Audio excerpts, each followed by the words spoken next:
ठीक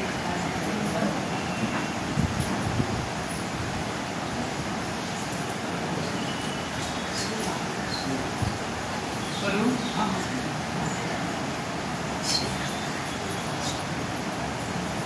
ओम नमो धियाद्याम वेद प्रतिपाद्याम जय जय स्वसंवेद्या आत्मरूपा आत्मरूप गणेशु स्मरणं सकल विद्यांचे अधिकरणं तोच वंदू श्री चरणं श्री गुरुचे जयाचे मी आठवे शब्दसृष्टी अंगवे सारस्वता गवे जिव्हे सिये वक्तृत्व गोडपणे अमृताते पारू म्हणे रसनोये भोळपणे अक्षरासी गंगा पापम शशी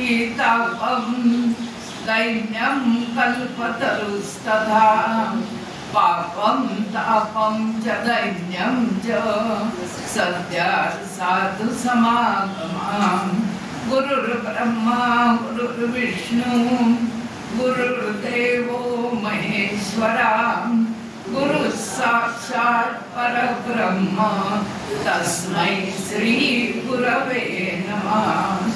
श्री कृष्ण गोविंद हरे मुरारे हे नाथ नारायण वासुदेव प्रद्युम्न दामोदर विश्वनाथ मुकुंद विष्णु भगवन् नमस्ते. श्री गोपाल कृष्ण भगवान की जय. संत श्रेष्ठ श्री ज्ञानेश्वर महाराज की जय. श्री गुरुदेव दत्त अम्बा माता की जय. जय जय रघुवीर समर्थ हर हर महादेव शंभो काशी विश्वनाथ गंगा हर हर महादेव शंभो काशी विश्वनाथ गंगा हर हर महादेव शंभो काशी विश्वनाथ गंगा. ओम गणपतये नमः. ओम गणपतये नमः. ओम गणपतये नमः. आज ज्येष्ठ शुद्ध प्रतिपदा ते दशमी आपण 10 दिवस गंगा दशहरा साजरा करतो. गंगेचं महत्व तुम्ही दरवर्षी एकदा कोणत्याही नदीचं पाणी जे नळाचं आपण भरून ठेवतो ते 7 दिवस वापरायला हरकत नाही असं म्हटलंय. गेले 3 दिवस जिकडे तिकडे पाणी नव्हतं. पाणी आल्यावर पहिलं पाणी दणकन ओतून देऊ नका. 7 दिवस चालतं. नदीचं पाणी 7 दिवस चालतं. विहिरीचं पाणी घरची विहीर आहे तर हवं तेवढं काढून आणून आपण वापरतो. आणि गंगेचं पाणी वर्षभर ठेवलं तरी ते विटकळत नाही, खराब होत नाही. गंगा महात्म्य ऐकणं म्हणजेच आपल्या आईचा उत्सव साजरा करण्यासारखं आहे. आईचं महात्म्य जसं आहे तसंच हे गंगेचं महात्म्य आहे. जन्म देणारी माता गंगा माता आणि कोणीतरी जगन्माता आहे. त्याचबरोबर आपली भारत माता या सगळ्यांचं स्मरण या दशहराच्या निमित्तानं करायचं असा वाटते.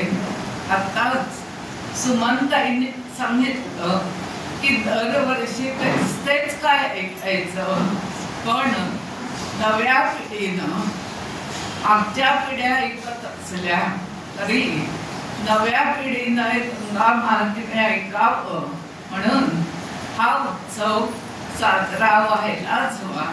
जो नियम आपण केला की महात्म्य ऐकायचं, मग ती नदी कोणतीही असू दे 10 दिवस गंगा महात्म्य यासाठी ऐका की गेलं वर्षभर सांगते त्या पापांपैकी कोणतं पाप आपल्या हातून घडलं असेल तर गंगा महात्म्य ऐकून त्याचं पापक्षालन होऊ शकतं.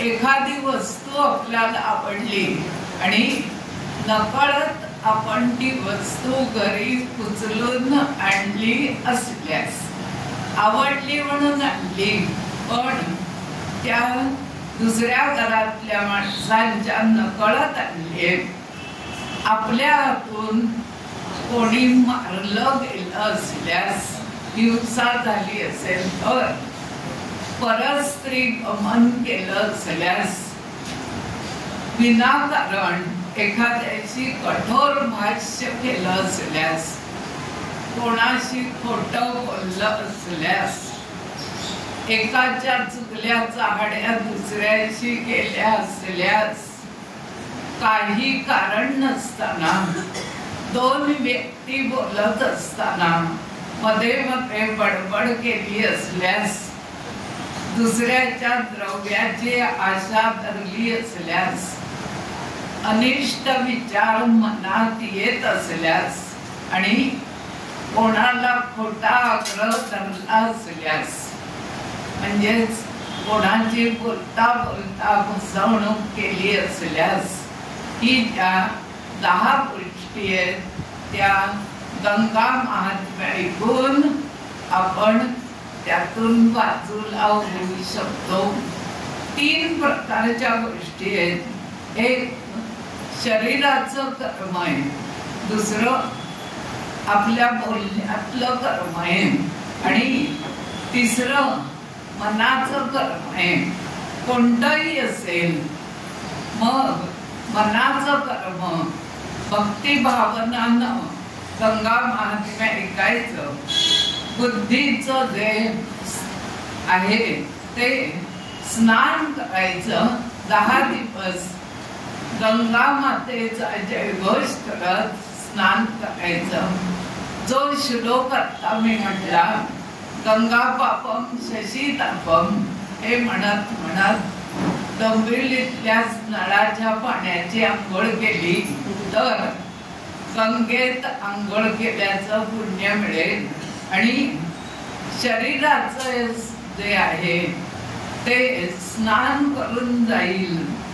बुद्धीचं जे वैभव आहे ते गंगा महात्म्य ऐकल्यामुळे आपलं वाढेल. इतकं त्याचं महात्म्य असताना आपण या 10 दिवसांनी गंगा महात्म्य नाही ऐकायचं तर दुसऱ्या कोणत्या नदीचं महात्म्य ऐकलं तरी चालेल. नर्मदा नदी एक मोठी नदी आहे, कावेरी नदी एक खूप मोठी नदी आहे, यमुना आहे, तसंच कृष्णा नदी आहे, कोयना नदी आहे आणि जिथे जिथे नदी आहे तिथला भाग समृद्ध झालेला आपल्याला दिसतो. मी सुमनताईंना असं म्हटलं की जगन्नाथ पंडित यांचं चरित्र मी याच व्यासपीठावर सांगितलेलं आहे. मला वाटतंय 5-7 वर्ष तरी झाली असतील. तर ते न सांगता आजपासून मी गणेश पुराण सांगते. पुराण म्हटलं की आपल्याला असं वाटतं की काहीतरी जुनं पानं सांगणार की काय, तर पुराणाचा अर्थ असा घेऊ नका. पुराण आपल्या अनेक गोष्टी आपल्याला उपयोगी आहे. आज अगदी सुरुवातीला तुम्ही सगळ्यांनी हे नाव ऐकलेलं आहे. ते नाव आहे नैमिषारण्य. तुम्ही खूप जण जाऊन आलेली सुद्धा असाल. नैमिषारण्यामध्ये महत्वाची कथा सांगितली गेली ती विष्णूंकडून महर्षी नारदांनी सत्यनारायणाची कथा ऐकली. सत्यनारायण कथेच्या सुरुवातीलाच नैमिषारण्याचा उल्लेख येतो. या कलियुगामध्ये संसार तापातून तरुण जाण्यासाठी कोणतं व्रत कराल तर सत्यनारायण व्रत करावं असं नैमिषारण्यात श्री विष्णूंनी महर्षी नारदांना सांगितलं. सत्यनारायण व्रत कथा काही जण असं म्हणतात हे अलीकडे निर्माण केलेलं थोतांड आहे, पण तसं नसून हा सुद्धा पुराणातलाच एक भाग आहे. पौर्णिमेच्या दिवशी सत्यनारायण पूजा करावी असं म्हटलंय. काही जण सत्यनारायणाची पूजा तोंडी करून म्हणजे नुसते श्लोक मंत्र पूजा हे म्हणतात पण प्रत्यक्ष पूजा करत नाही. असं 16 पौर्णिमेला मानस पूजा करून मग 16 पौर्णिमेच्या दिवशी एक सत्यनारायण पूजा करू शकता. पौर्णिमेला सत्यनारायण पूजा वाचणं, प्रसाद वगैरे करायचा, नैवेद्य दाखवायचा, फक्त प्रत्यक्ष अशी पूजा मांडायची नाही. एवढं सगळं मनोभावे करायचं. अशी पूजा केली असता घरातलं सौख्य टिकून राहील असं श्री विष्णूंनी महर्षी नारदांना सांगितलं. सत्यनारायण पूजा कथा तुम्ही दरवेळी ऐकत आलाय. कलियुगातलं हे एक चांगलं व्रत आहे असं त्या ग्रंथात म्हटलं. नैमिषारण्यात जायचं असेल तर उत्तर प्रदेशची राजधानी लखनौला ते जायचं आणि तिथून 90 किलोमीटर अंतरावर सीतापूर नावाचं गाव आहे. तिथून नैमिषारण्य अगदी जवळ आहे. सीतापूरहून रिक्षा टॅक्सी आणि आपण नैमिषारण्यात जाऊ शकतो. डोंबिवलीतले अनेक ग्रुप नैमिषारण्यात जाऊन गीता पठण करून आलेले आहेत. ग्रुपनी अनेक जण जातात. जरी मी नैमिषारण्य असं म्हटलं तरी आता तिथे अरण्य नाही. नाहीतर तुम्हाला असं वाटेल की घनदाट अरण्य की काय, तसं आता नाही. गोमती नदीच्या किनारी सीतापूर नावाचं गाव आहे आणि तिथे हे नैमिषारण्य आहे. झाडं झुडपं भरपूर आहेत, पण ज्याला आपण वन म्हणतो, अरण्य म्हणतो, तसं भीतीदायक तिथे काही नाही. सगळ्या प्रकारच्या सोयी आहेत. अनेक ग्रुप तिथे जातात, रामायण ऐकतात, महाभारत ऐकतात, गीता वाचन करतात, पुराण कथा ऐकतात. या नैमिषारण्यामध्ये त्यालाच तिकडे निमसार असं म्हणतात. काही जण नैमिष्य असं सुद्धा म्हणतात. पण आपण येते 10 दिवस नैमिषारण्यातच बसलो आहोत असं समजू. कारण हे जे ठिकाण आहे आता तुम्ही बसलाय हे एक पवित्र मंदिर आहे आणि असंच पवित्र मंदिर नैमिषारण्यामध्ये ते ललिता देवीचं मंदिर आहे.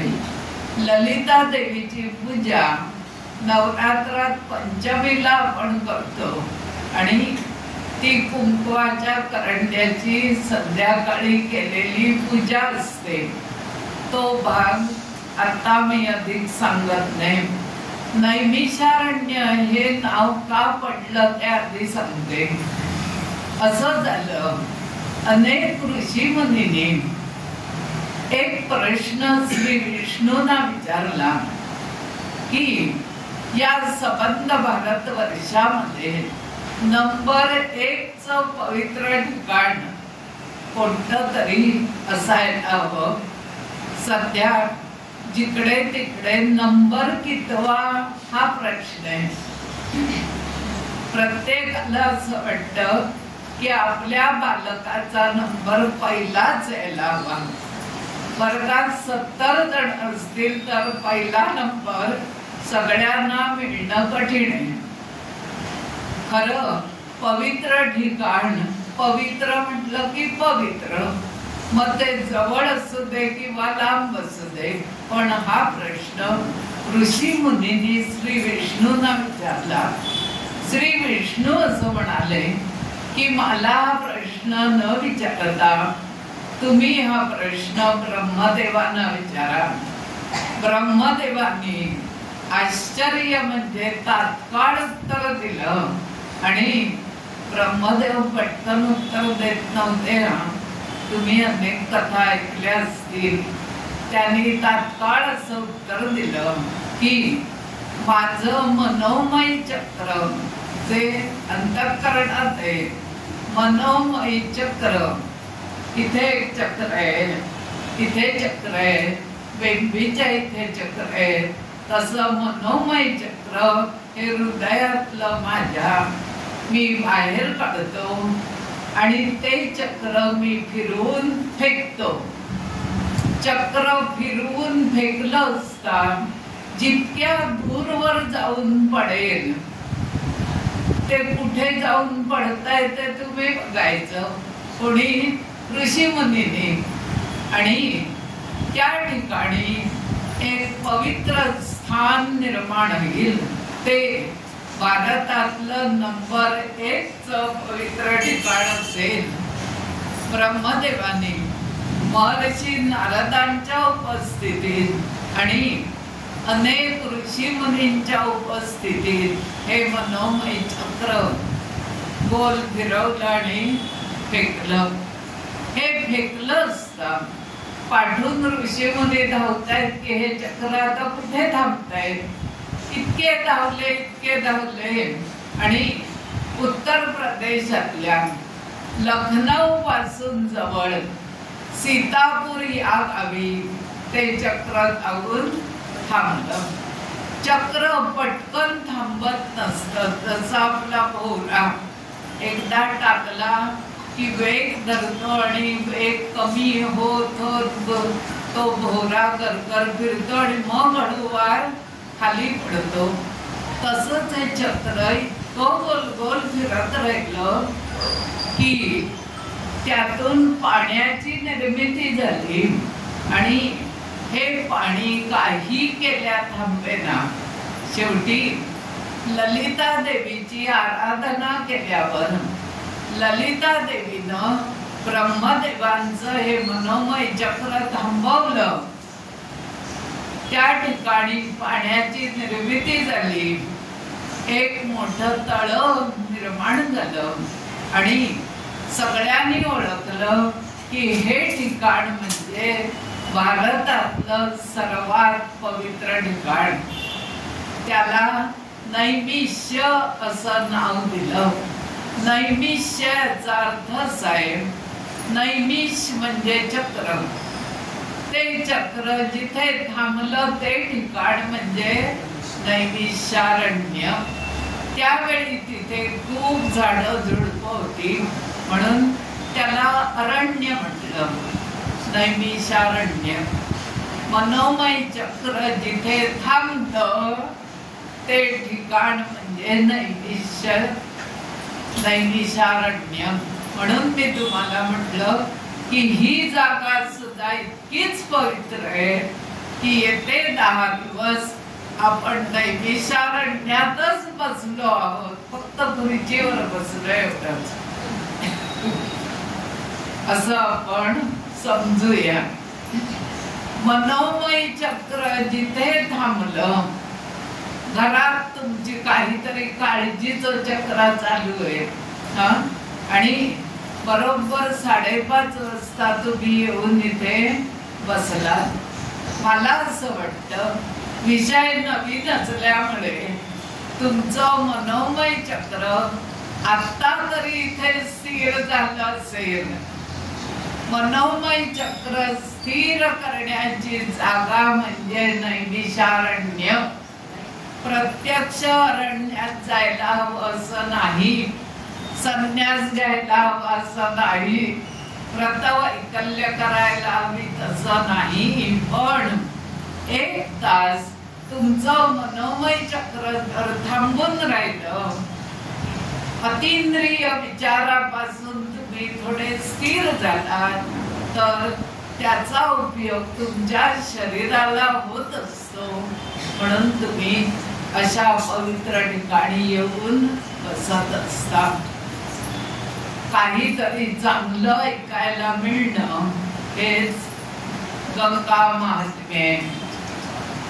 गंगा लहरी हा कार्यक्रम त्यासाठीच आहे. नेमी म्हणजे चक्राची कडा आणि ब्रह्माचे मनोमय चक्र आदळलं ते या पृथ्वीवर जिथे स्थिर झालं, गोलाकार फिरलं, ते चक्रतीर्थ म्हटलं जाऊ लागलं. सीतापूर गावी तुम्ही गेलात तर चक्रतीर्थ किंवा नैमिषारण्य असं विचारा. अनेक जण त्याला चक्रतीर्थ असं सुद्धा म्हणतात. ब्रह्मदेव म्हणाले, या ठिकाणी येऊन तुम्ही कोणत्याही ग्रंथाचं पारायण केलं तर तुम्हाला तुमच्या पापांपासून मुक्ती मिळेल. मग सगळ्यांनी विचारलं, राहण्यासाठी कोणतं तीर्थ चांगलं? तर आयुष्यात कधी ना कधी एकदा तरी जाऊन तिथे वस्ती करून राहा असं तीर्थ म्हणजेच नैमिषारण्य आहे. या नैमिषारण्यात व्यासाने 4 वेद, 18 पुराण आणि 6 शास्त्र लिहिली. हे सगळं लिहून झाल्यावर सुद्धा महर्षी व्यासांना असं वाटलं की अजून काहीतरी आपल्या हातून लेखन घडायला हवं. म्हणून त्यांनी पुन्हा 4 पुराण लिहिली. ती पुराण म्हणजे पहिलं नारद पुराण आहे, गणेश पुराण आहे आणि आपलं देवी भागवत पुराण आहे. ही उपपुराण सुद्धा त्या ठिकाणी लिहिली.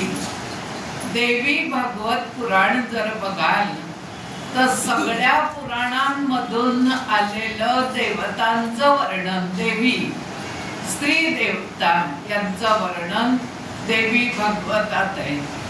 सगळ्या पुराणामध्ये गणपतीचं वर्णन आलं, कारण ही आद्य देवता आहे. हिचं स्मरण केल्याशिवाय व्यासांना कधीही काही सुचलं नाही. महर्षी व्यास लिहायला बसले, त्यांना काही सुचेना.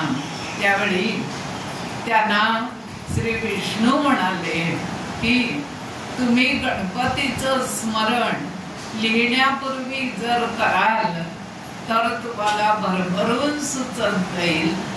महर्षी व्यास म्हणाले की नुसतं गणपतीचं स्मरणच काय, मी गणपतीला आणूनच प्रत्यक्ष पुढ्यात बसवतो. मी बोलतो आणि गणपती घेऊन घेतील.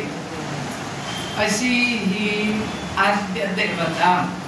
गणेश पुराण सगळ्यांना माहीत असायलाच हवं. जितकी पुराण महत्वाची आहेत तितकीच उपपुराण सुद्धा महत्वाची आहेत. या नैमिषारण्याच्या जवळून गोमती नदी वाहते. गंगा नदीची ही उपनदी आहे गोमती. गोमती नदी अगदी समुद्राला जाऊन मिळताना बघायची असेल तर द्वारकेला जावं. द्वारकाधीशाचं जे मंदिर आहे द्वारकेला, तुमच्यापैकी किती जण द्वारकेला गेला? अरे मग आठवतंय तुम्हाला?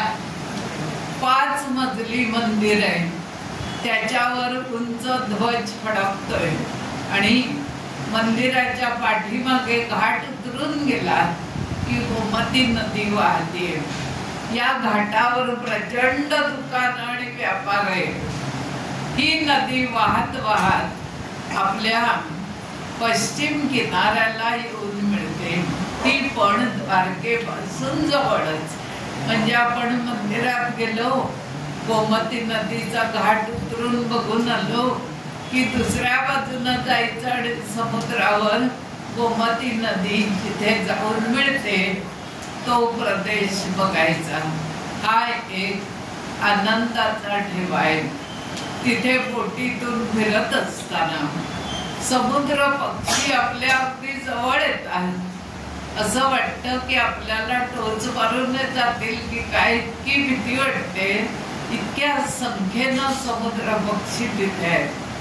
ती सुद्धा मजा आपल्याला बघता येते. आधीची द्वारका बेट जे ते बघण्यासाठी आपल्याला होडीतून बोटीतून असं जावं लागतं. तिथे गोमती नदी बघण्याची जी मजा आहे, तसंच या नैमिषारण्यापासून जवळ साधारण 20 किलोमीटर इतक्या अंतरावर ही गोमती नदी वाहताना आपल्याला दिसते. आज हा सगळा प्रदेश अरण्य नसलेला पण शेती प्रधान देश आहे आणि गोमती नदीमुळे हा प्रदेश अतिशय सुपीक असा असलेला दिसतो. आज नदीचं महात्म्य ऐकवायचं म्हणून गोमती नदीचं महात्म्य मी तुम्हाला ऐकवलं.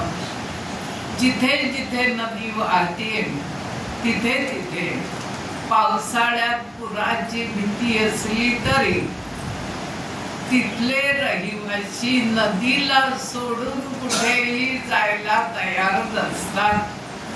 तिथली घरं दुमजली असलेली आपल्याला दिसतात. आलंच पुराचं पाणी तर खालच्या मजल्यावर येईल. पुराचं पाणी 4-5 दिवस आहे तोपर्यंत ही लोक वरच्या मजल्यावर जाऊन राहतात आणि सगळी जण पावसाळ्याच्या तयारीत असतात की कधी खालचा हा मजला सोडून आपल्याला वर जावं लागेल याची शाश्वती त्यांना नसते. आपण डोंबिवलीकर खूप सुखात आहोत. नदी बिदी पाणी पूर इथे काही नाही.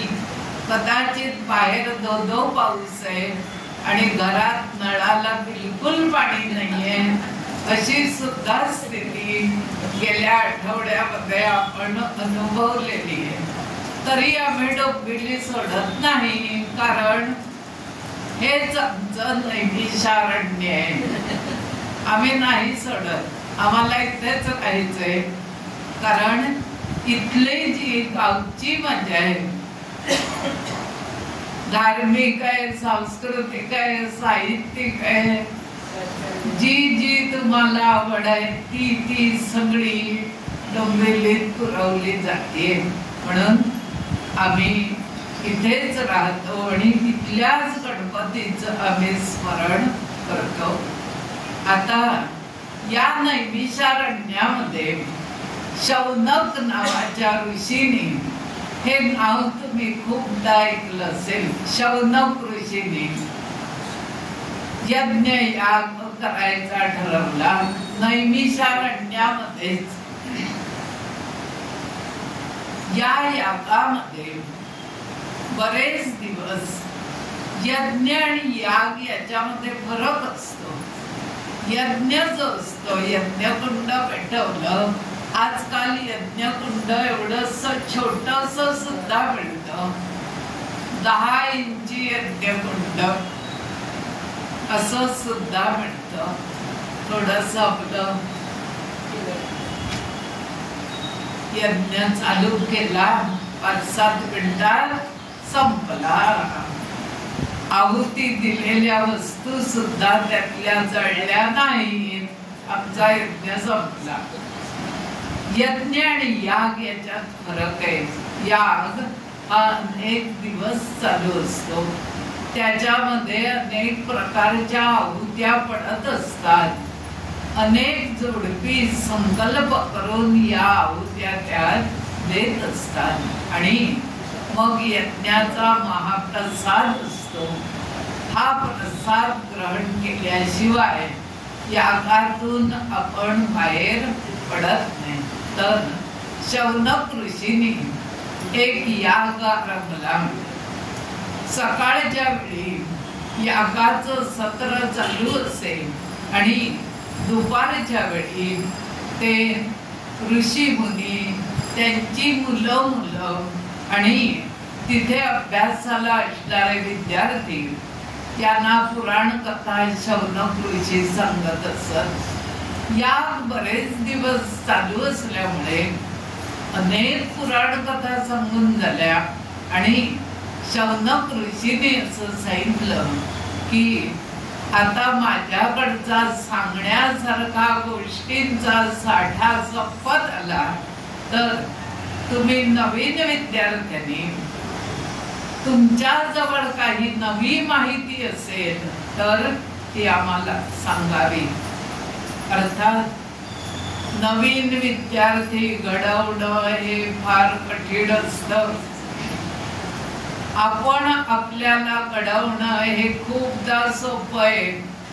भगवद्गीतेत एक वचन आहे, उद्धरेत आत्मनात्मानम. माझा उद्धार व्हायला हवा असेल तर मीच प्रयत्न करायला हवे. दुसरा प्रयत्न करून आपल्याकडून ती कृती घडत नाही. आम्हाला पोरग एक आणि त्याला 10 क्लासला घातलंय, त्याला कराटे हवे, त्याची चित्रकला चांगली हवी, हस्ताक्षर चांगलं हवं, त्याला नाट्य गुण हवे, त्याला कविता यायला, असं घडत नाही. तुम्ही 5 मुलांना जन्म दिला असल्यास एखादा शूरदीप असतो, त्यातला एखादा कलाकार जन्मतो आणि 5तला एखादा आई वडिलांची उत्तम सेवा करतो.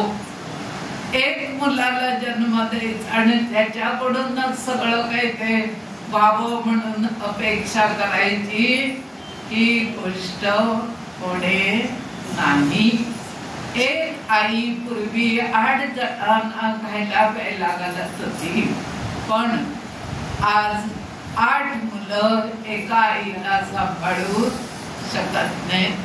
तिला 1.5 महिना प्रत्येक मुलाकडे राहायची वेळ येते. तारीख ठरवून दिलेली असते, या दिवशी तू नेऊन तिला दुसऱ्या मुलाकडे पोचवायचं. तिची इच्छा असो किंवा नसो. शौनक ऋषीने असं म्हटलं की नवीन विद्यार्थ्यांनी आता काही कथा सांगाव्यात, पण विद्यार्थी काही तयार होईनात. शौनक ऋषींना हे विद्यार्थी म्हणून लागले, पुराण कथा सांगून झाल्या असल्या, 18 पुराणातल्या कथा सांगून झाल्या, तर आम्हाला तुम्ही उपपुराण सांगा. मग शौनक ऋषींनी एक दिवशी उपपुराण सांगायला सुरुवात केली. उपपुराणामध्ये नरसिंह पुराण हे एक महत्वाचं पुराण आहे. मगाशी मी नरसिंह पुराण हे नाव सांगायला विसरले. गणेश पुराण, नरसिंह पुराण, नारद पुराण आणि देवी भागवत पुराण. त्यापैकी शौनक ऋषी म्हणाले, तुमची सगळ्यांची इच्छा असेल तर मी गणेश पुराण विस्तारानं तुम्हाला सांगतो, कारण गणपती ही आद्य देवता आहे. शौनक ऋषी इतकं छान कथा सांगत असत की सगळी मन लावून त्या गोष्टी ऐकत असत. कथा कथन करणं ही सोपी गोष्ट नाही. कोणत्याही कथा वाचून सांगितल्या जात नाही, त्या उत्स्फूर्तपणे सांगाव्या लागतात. कथाकथन करताना हावभाव असावा लागतो, चेहऱ्यावर सांगण्यातला आनंद असावा लागतो, बुद्धीला सगळं सुचावं लागतं आणि नाट्य अभिनयाचा गुण सुद्धा कथाकथनकारामध्ये असावा लागतो. शौनक ऋषी गणेश पुराण सांगू लागले. वर्णन असं केलंय की नैमिषारण्यातच ते हे सांगतायत. त्यामुळे ज्येष्ठ मासाची सुरुवात आहे, वातावरणात प्रसन्नता आहे, आकाश निरभ्र आहे, रान फुलांचा सुगंध सगळीकडे पसरलेला आहे, रानझाड जी असतात त्याच्या पानांचा गंध आहे, पक्ष्यांचा किलबिलाट आहे, या गोमती नदीचा आवाज आहे, केळीची बन आहे, केळीच्या झाडांचा सुद्धा एक वेगळा आवाज येत असतो. गाई गुरांनी गोठे समृद्ध आहेत, मोठमोठी निवासस्थानं आजूबाजूला आहेत आणि आश्रमाच्या सुंदर अंगणामध्ये वृक्षाच्या छायेत दुपारच्या वेळी सगळी जण बसलेली आहेत. कारण सकाळी यागाचं काम आहे, मग महाप्रसाद आहे, थोडीशी विश्रांती आहे आणि दुपारच्या वेळी पुराण कथा शौनक ऋषी सांगतायत. दुपारची वेळ ही पुराण कथा ऐकण्यासाठी उत्तम आहे असं या गणेश पुराणात म्हटलं. म्हणून कोणतंही प्रवचन असेल, व्याख्यान असेल, याची वेळ साधारणपणे 4 ते 7 याच्यामध्ये असते. म्हणजे मधल्या वेळात आपण एक कार्यक्रम ऐकून पुन्हा घरी जाऊन आपल्या कामाला लागू शकतो. अशा मर्यादित वेळेत प्रवचन हे 1 तासाचं असतं. कीर्तन हे साधारणपणे कमीत कमी 1.5 तास असतं. पूर्वरंग आणि उत्तररंग. भाषण किती वेळ करावं हे श्रोत्यांचं वय लक्षात घेऊन करावं असं म्हटलंय. भाषण हे एवढंच असावं, it should be long enough to cover the main subject. At the same time, it should be short enough to keep the interest alive. आपलं भाषण हे मिनी स्कर्ट सारखं असावं. मिनी स्कर्ट हा एकेकाळचा स्त्रियांचा पोशाखाचा भाग होता. मिनी स्कर्ट सारखं हो, उत्सुकता कायम टिकून राहील इतपत आखूड असावं आणि एवढ्यात कसं काय संपलं असं वाटावं असं भाषण असावं. समजा 1 तास प्रवचनाला दिला असेल तर श्रोत्यांची मर्यादा बघून कान, नाक, डोळे, तोंड महत्वाचं, ही सगळी जण 1 तास गपचूप इथे बसून असतात. किती कठीण आहे बघा. 1 तास बोलणं सोपं आहे, पण 1 तास गपचूप बसणं हे कठीण आहे. म्हणून कोणत्याही प्रवचनानंतर आपली जीभ गोड करण्यासाठी काहीतरी प्रसाद दिलाच जातो. कारण हे जिभेला म्हणते मी, हे बये तू 1 तास गपचूप बसलीस म्हणून आता गोड खाऊ काहीतरी खाऊन मग इथून निघ. म्हणजे पुढचे 23 तास तू बडबड करायला मोकळी. आता मी जरी असं तुम्हाला म्हटलं 1 तास बोलणं सोपं, तरी या खुर्चीत बसल्यावर तुम्हाला कळेल की ते सुद्धा किती कठीण असतं. कारण बोलण्याला चौकट असावी लागते. दिलेल्या विषयाच्या बाहेर आपण जायचं नसतं. मध्ये मध्ये श्रोत्यांना जरा बरं वाटावं म्हणून विषय इकडे तिकडे नेलाच तर पुन्हा तो समेवर आणण्याचं काम आम्हाला या 1 तासातच करावं लागतं. मग शौनक ऋषींनी कथेला सुरुवात केली. ते असं म्हणाले की आज गणेश पुराण ऐकताना आपण सगळ्यांसाठी एक प्रार्थना करूया की हे गणेश पुराण आद्य देवतेच्या या कथा आम्ही आमच्या सुख सौख्यासाठी, आमच्या समृद्धीसाठी, आमच्या बुद्धीसाठी आणि तनामनाला शांत करण्यासाठी आम्ही ऐकतो आहोत. आपण सुद्धा हा संकल्प करून अजून 9 दिवस ही पुराण कथा अशीच ऐकत राहणार आहोत.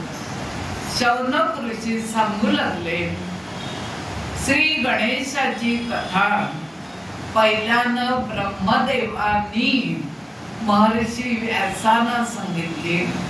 महर्षी व्यासांनी या कथा सप्त ऋषींना सांगितल्या. भृगु ऋषींनी या कथेचं अगदी आचरण करून, कथेचं आचरण करून या कथा आपल्या विद्यार्थ्यांना ऐकवल्या. आणि एक दिवस भृगु ऋषींकडे सोमकांत नावाचा राजा आला असता या सोमकांत राजाला सुद्धा या कथा त्यांनी ऐकवल्या. पुढे सौराष्ट्रातल्या सोमकांत राजानं आपलं सगळं उत्तर आयुष्य जिकडे तिकडे गणेश पुराण सांगण्यासाठी खर्च केलं. कारण सुद्धा तसंच होतं. मग विद्यार्थ्यांनी विचारलं की सौराष्ट्रातला सोमकांत राजा आणि राजानं गणेश पुराण सांगत फिरावं एवढं काय घडलं? हा सोमकांत राजा होता तरी कोण, आणि यानं एवढी गणेश भक्ती का केली? गणेशाची भक्ती करत नाही असा कोणीही नसतो. प्रत्येक पूजेच्या आधी एक सुपारी ठेवून गणेश पूजा केली जाते आणि पूर्ण गणेश पूजा करून त्या पूजेत गणपतीला दिवा, उदबत्ती, धूप, दीप, विडा, गुळ खोबऱ्याचा नैवेद्य हे सगळं स्वतंत्र ठेवून मग मुख्य देवतेची पूजा होत असते. गणपतीची पूजा ही बुद्धी आपली चांगली राहावी यासाठी आहे. गणपतीचं एक सुंदर स्तोत्र नारद उवाच प्रणम्य शिरसा देवम्. या स्तोत्राच्या शेवटी असं म्हटलंय, विद्यार्थी लभते विद्या, धनार्थी लभते धनम, पुत्रार्थी लभते पुत्रान्, मोक्षार्थी लभते गतिम.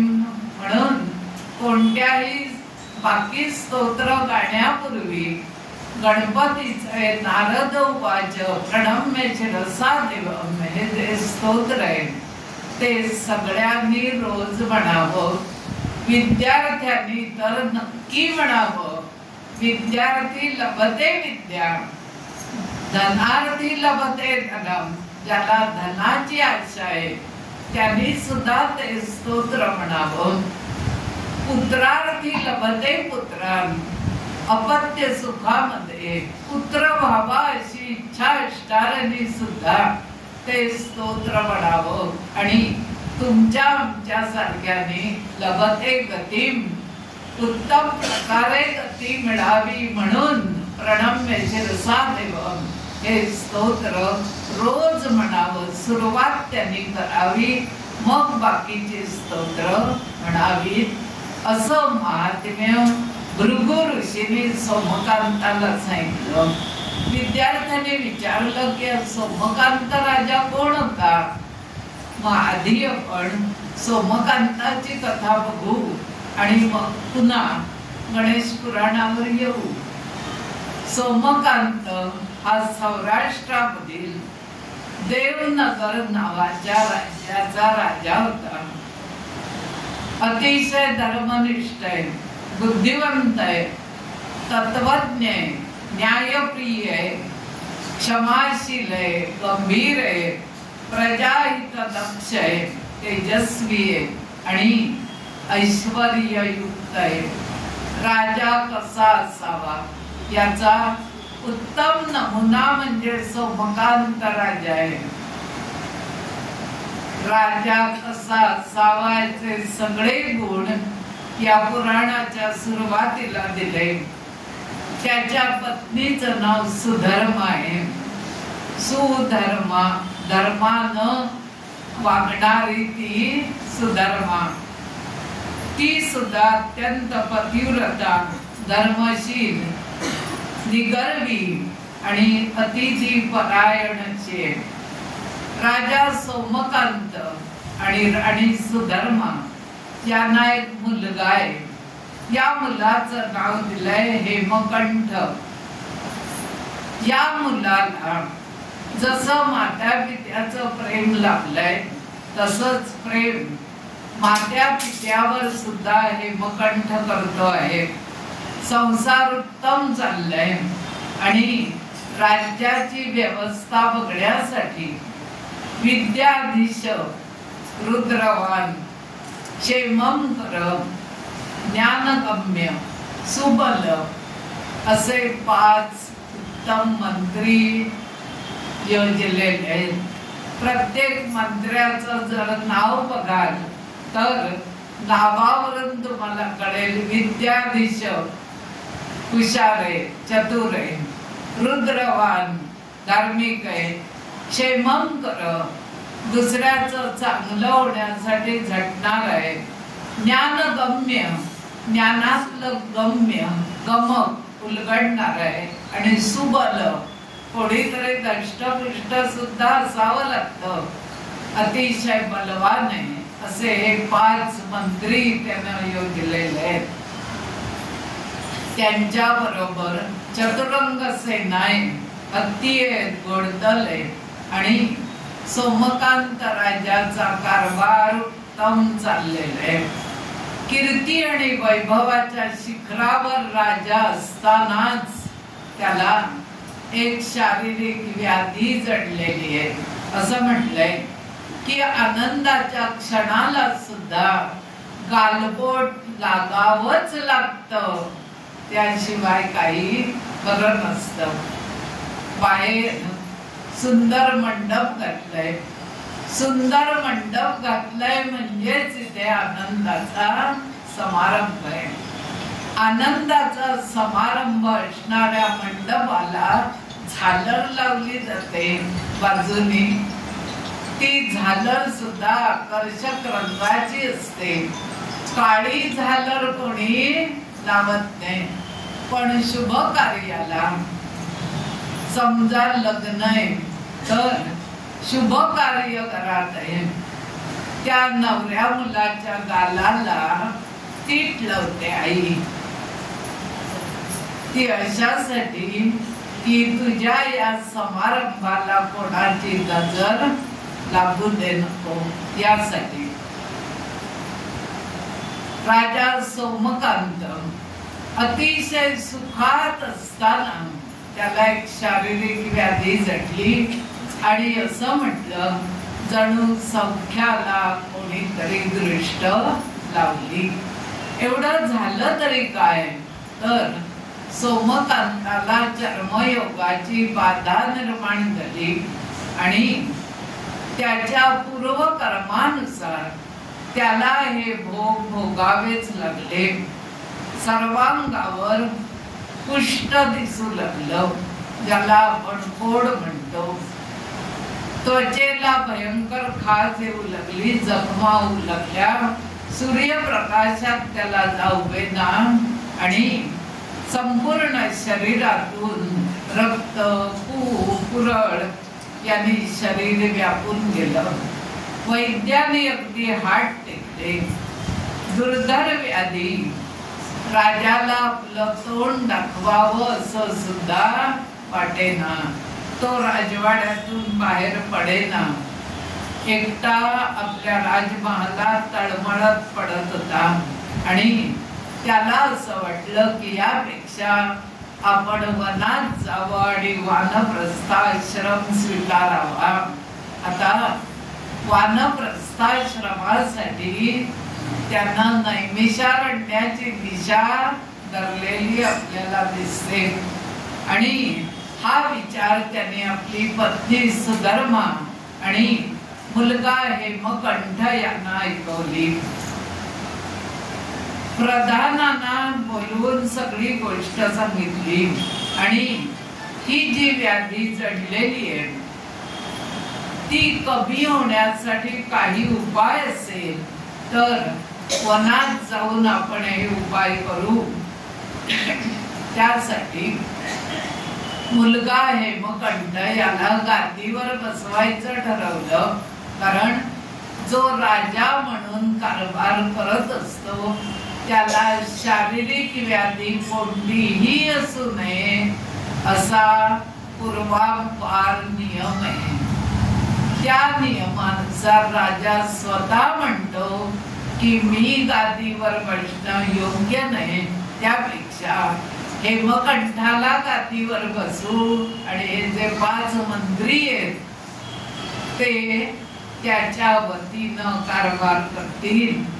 हेमकंठ या गोष्टीला तयार होईना, कारण तो म्हणतो मी तुमच्या बरोबर वनात येणार, मी इथे एकटा राहणार नाही. पत्नी सुधर्मा म्हणते मी पातिव्रत्य व्रत घेतलेलं असल्यामुळे मी तुमच्या बरोबर वनात येणार. आता राजाची मोठी पंचायती होते. आप्त स्वकीयांचे प्रेम बघून सोमकांत गहिवरला. त्याची स्थिती द्विधा झाली, पण त्यानं मुलाची समजूत घातली की पितृधर्म, पितृभक्ती, तू एक राजकुमार असल्यामुळे आता ही पितृभक्ती काही उपयोगाची नाही, तर एक राजपुत्र म्हणून तू गादीवर बसून राज्यकारभार करणंच योग्य होईल.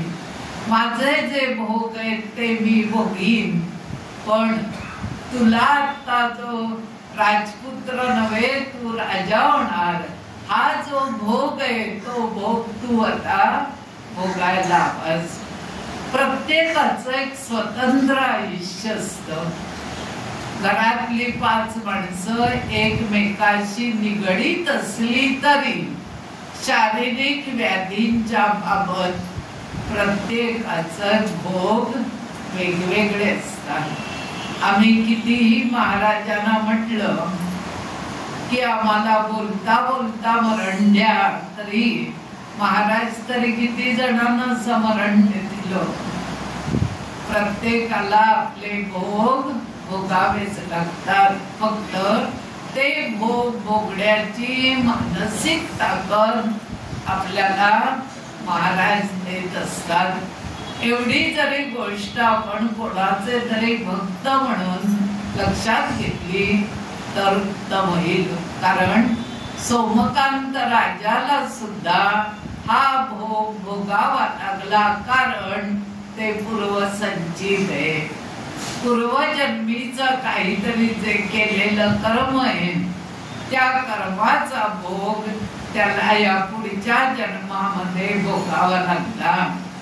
शेवटी हो नाही करता करता हेमकंठ गादीवर बसला. सगळी तजवीज झाली आणि फक्त सुबल नावाच्या त्या प्रधानाला घेऊन राजा सोमकांत, राणी सुधर्मा आणि सुबल प्रधान यांना घेऊन राजानं राजवाडा सोडला. हा राजा फिरत फिरत फिरत एका सरोवराच्या काठी येऊन झाडाखाली बसला. सौराष्ट्र मधली गोष्ट आहे.